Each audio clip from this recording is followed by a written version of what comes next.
kas ma võin kasutada mõnda teist masinat puurmasina asemel? Ole üllatunud, kui tihti seda küsimust küsitakse. Lühike vastus on jah. Pikk vastus on see, et see ei ole hea mõte.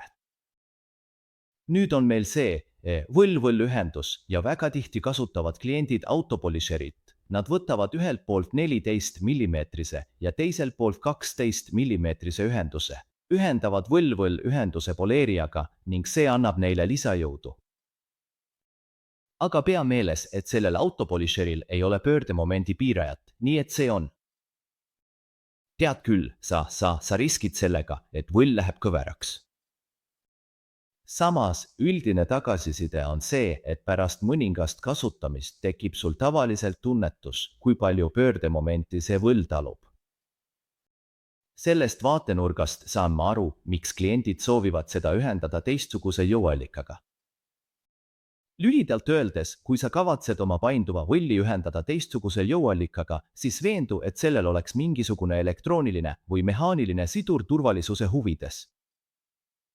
Aitäh vaatamast!